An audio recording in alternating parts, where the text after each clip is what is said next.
আসসালামু আলাইকুম বন্ধুরা, আশা করি সবাই ভালো আছেন। আলহামদুলিল্লাহ আমিও ভালো আছি। আপনাদেরকে স্বাগত এবং শুভেচ্ছা জানাচ্ছি আমার নতুন একটি ভিডিওতে। তো বন্ধুরা, ফজর নামাজ পড়ে আর কি বাড়ির উদ্দেশ্যে রওনা দিছি।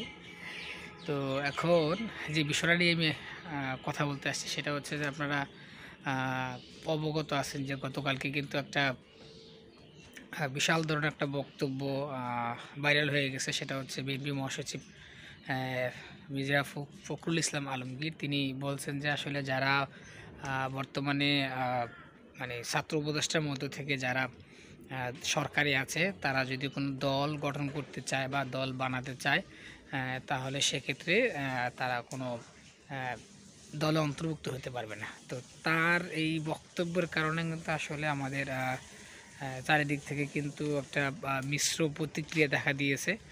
এটা আমরা জানি না আসলে কতটুকু এটা কি হবে না হবে, তবে এটার পরিপ্রেক্ষিতে আমি বলতে চাই সেটা হচ্ছে যে আমাদের ছাত্র উপদেষ্টার মধ্যে থেকে একজন উপদেষ্টার নাম হচ্ছে আসিফ মাহমুদ সজীব ভুঁইয়া।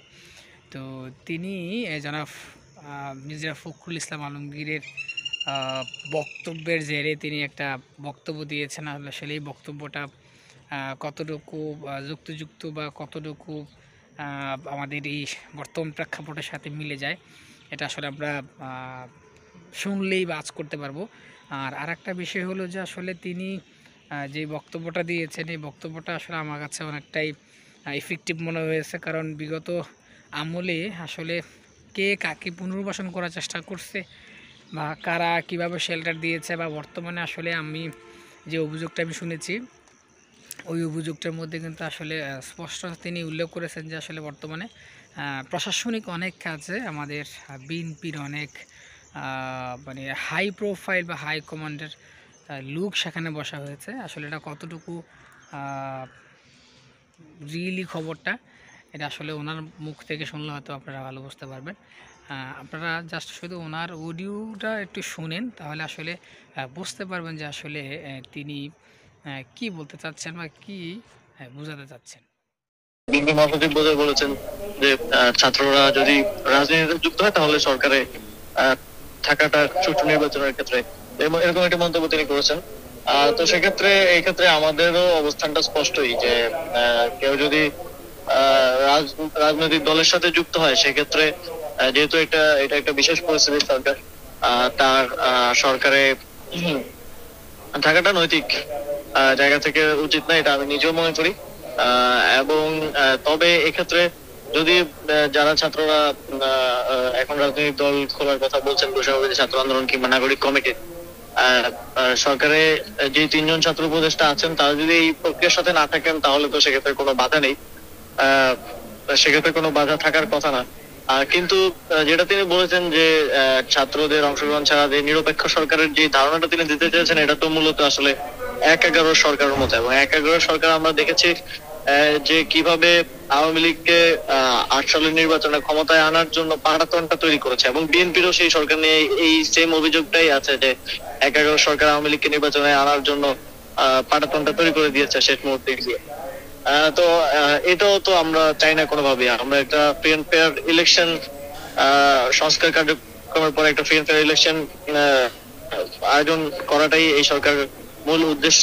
তবে এই ক্ষেত্রে একই সাথে যখন বিএনপি মহাসচিব এই কথাগুলো বলেন সেক্ষেত্রে ওনারও একটা বিষয় মনে রাখা উচিত যে বিএনপিও নানা সময়ে বিভিন্ন সাংবিধানিক গুরুত্বপূর্ণ পদে, রাষ্ট্রীয় পদে নিয়োগ কিংবা পদোন্নতির ব্যাপারে সরকারকে নানাভাবে আসলে তদবির করা কিংবা চাপ প্রয়োগ করা, এবং আইজি পরিবর্তন করার সময় এক ধরনের চাপ প্রয়োগ করার মতো পরিবেশও তৈরি করেছেন। সেক্ষেত্রে সরকারকেও কাজ করার স্বাধীনতাটা আসলে দেওয়া প্রয়োজন। তাহলে তো জনগণের কারো কারো কথা আমরা যখন শুনি তাদের মধ্যে দেখি যে অনেকেই মনে করছে এটা বিএনপির সরকার, কেননা স্থানীয় পর্যায়ে মাঠ প্রশাসনে অনেক জায়গায় আসলে যারা সরকারি কর্মকর্তারা দায়িত্বরত থাকেন তাদেরকে চাপ দিয়ে নানা ধরনের সুযোগ সুবিধা বিএনপি নিচ্ছে। সেই জায়গা থেকে এই ধরনের অভিযোগ তো জনগণের দিক থেকেও আছে। ৮ই আগস্ট সরকার গঠনের আগেই যে বিএনপির মহাসচিব বলে যেটা আমরা পরবর্তীতে জানতে পেরেছি পুলিশের আইজি নিয়োগ দিয়েছেন, এবং বিএনপির মানব সম্পদ বিষয়ক সম্পাদক কে হচ্ছে অ্যাটর্নি জেনারেল নিয়োগ দিয়েছেন।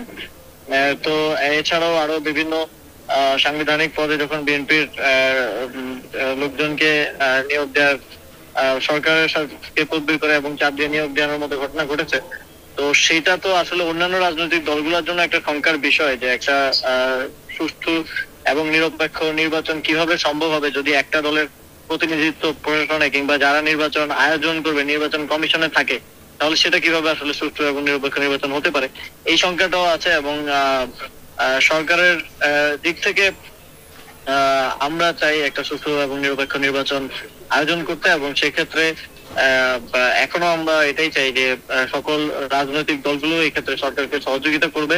এই গণঅভ্যুত্থানের এত এত মানুষের জীবনের বিনিময়ে যেই সংস্কারের মাধ্যমে একটা নতুন বাংলাদেশ আমরা গড়তে চাচ্ছি, বাংলাদেশের মানুষ চাচ্ছে, সেখানে রাজনৈতিক দলগুলোর সাথে ঐক্যমত্য একটা সুন্দর পরিবেশ, সুন্দর রাজনৈতিক পরিবেশের মধ্যে দিয়ে আমরা একটা সুন্দর নির্বাচনের দিকে আসলে এগিয়ে যেতে চাই, এবং সেক্ষেত্রে সকল রাজনৈতিক দলের সহযোগিতা চাই।